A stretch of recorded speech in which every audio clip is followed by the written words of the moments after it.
Hi, welcome to another video.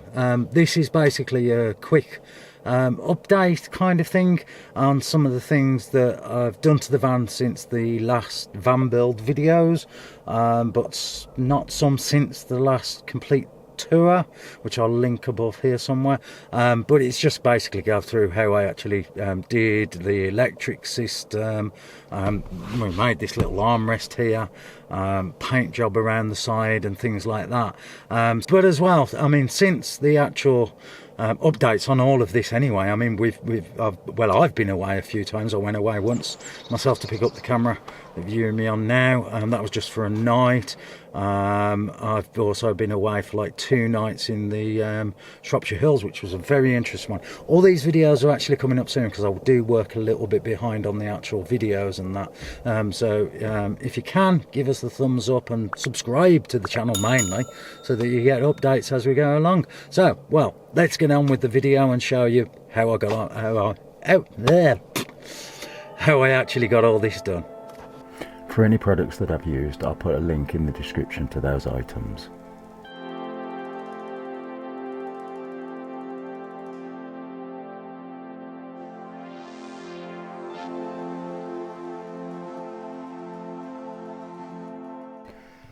Well, I'll start with the solar update. Basically, you're just seeing a time lapse now of me actually installing the panel on the top. Well, basically installing some supports, because I bought a cheap £50 solar panel. I think it's around about 50 watts. Now this is flexible, so I needed a good way of attaching it to the roof. So what I did is got some treated bits of wood. They'd been painted black, and then they could be attached with the solar panel to some ridges that are on the top of the actual car. The wire eventually was then fed through the actual back into the battery compartment. And just a little side note, before I had the leisure battery set up, basically I just used to take away little 10,000 milliamp battery packs, and I got a fair few of, and they used to just slot in a little pouch that I put onto the back, which was enough for lighting and then powering and charging my devices.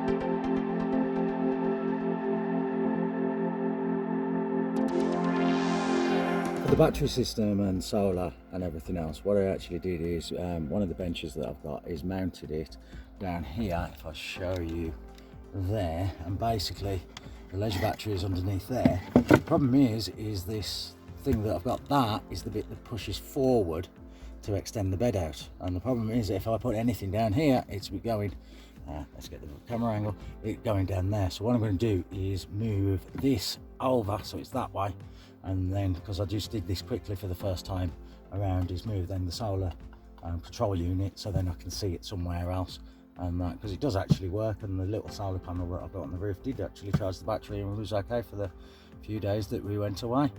So I'll get on with trying to see if I can move this around and tidy all the wires and everything up. So I'll see you in a moment.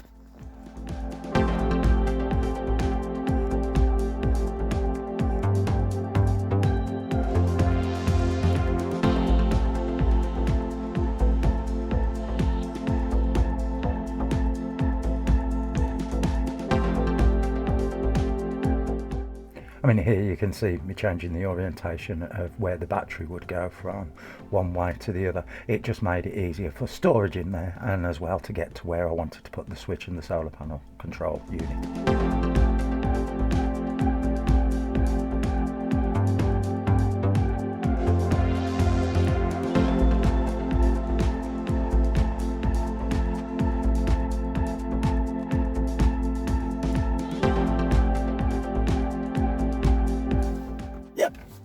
There we are.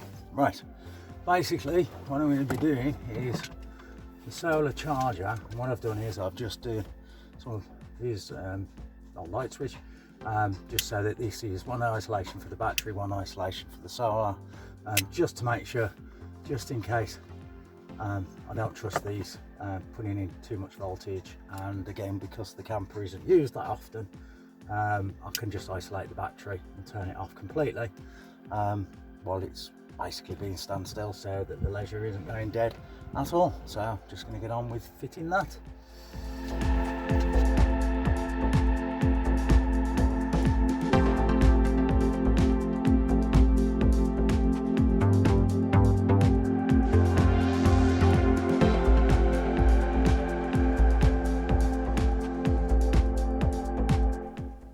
I mean, because it is a small little van, and as well I'd built the actual frameworks of the bed where the battery was going, it was a bit awkward to get into and to wire up, but really it wasn't too bad. And then it's out the way but still easy accessible if you need to within the van, because I can just lift the lid up and turn those on and off, which I do when the van's not in use. They're off. If I want to charge the solar, you know, just turn those switches on.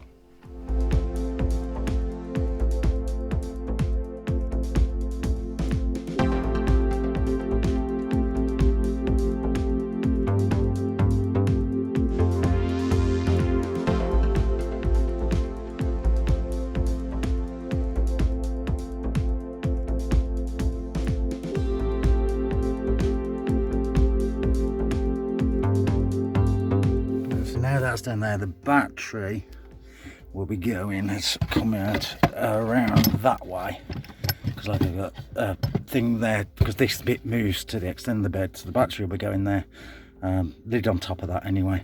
And now, because now I can isolate everything, so that one's the battery, oops, that one's the battery, and this one is the solar. So now you can see there's an input coming from the solar, so when I don't want anything to come in whatsoever, or to the battery, or while it's being left, I can then just cut everything off by those switches.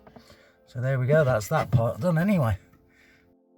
I mean, as you can see now, the battery is now boxed in, and basically that's the switch and the solar panel controller there, so I can isolate everything.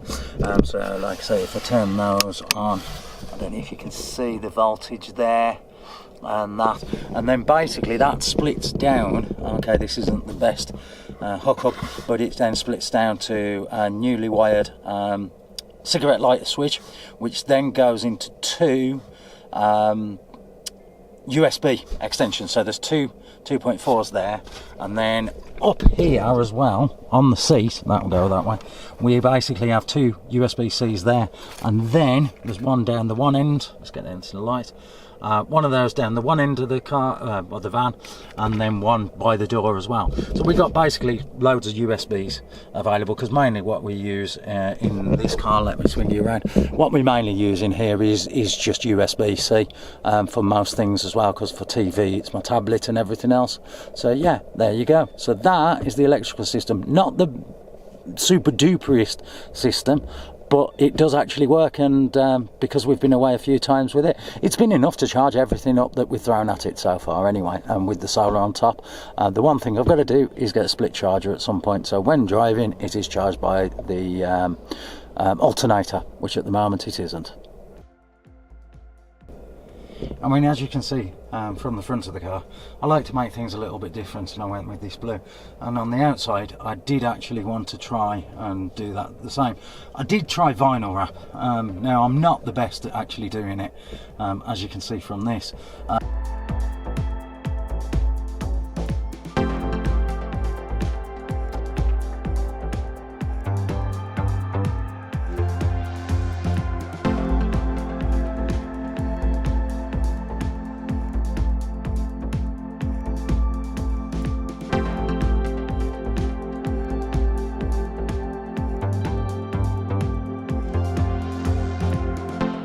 Well, you can see here how much I actually masked it up, and how much paper and masking tape we actually used.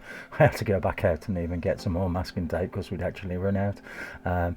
But yeah, I mean, it's probably not going to last. I probably need to put some clear coat on it. I mean, it's lasted now, what, 4 or 5 months, but yeah, so far it looks okay. And then, as you can see in a second, the time lapse now is just me of actually just taking the actual masking tape off. Like I say, then I did do the sides eventually as well. Well, yeah, within a day or two anyway of sort of doing this footage.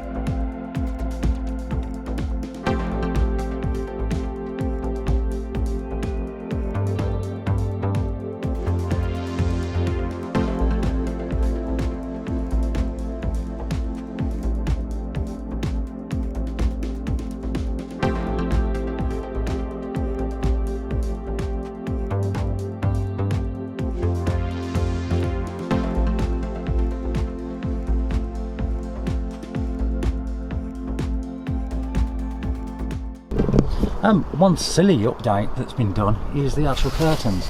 They were white on the outside, so what we've done is just put a bit of black material on, so when the curtains are closed you can't actually see, so anybody looking in the car, basically you don't even realise that anybody's in there.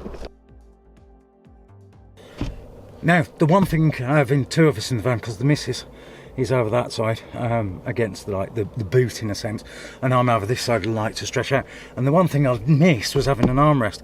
So basically we actually made this. You know, it's actually from part of my old brother's camper that was an armrest or whatever for that, so we've took that, and I'll show you how we made it anyway.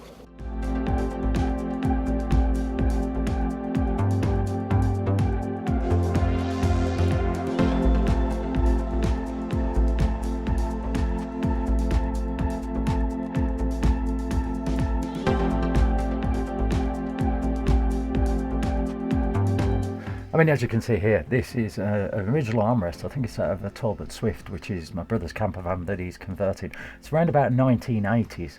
Now, basically, I mean, first of all, as you can see, the covering isn't the best, not for a modern thing anyway, but it did need cutting down. So I needed to shift it down just a little bit, so that was just cutting away. The long bit that still sticks out, that is actually useful because that goes between the two bench components that we've got in there to make the armrest.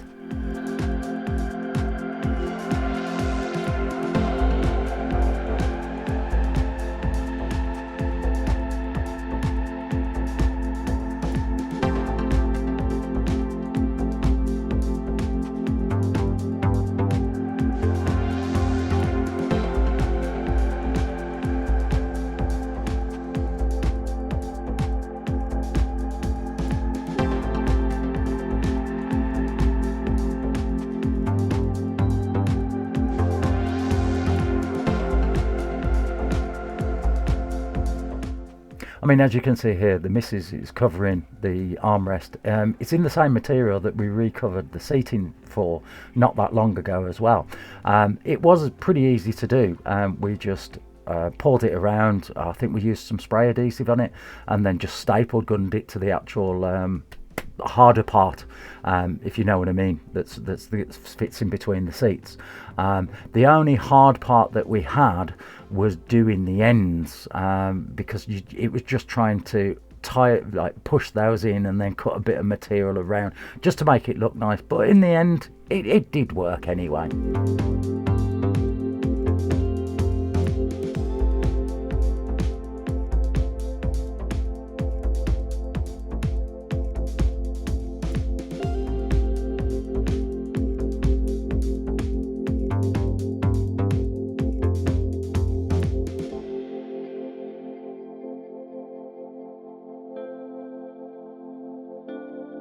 I mean, one last little thing, which is not major, but we adjusted the cupboard down here with the shelves, and put just like a little shelf at the back there to hold that, and then improved the food storage shelves so that it could get just a little bit more in as well as these bottles, because we are finding one of those 500ml is enough just to put in the kettle for 2 drinks as well, so it saves wasting water while we're away.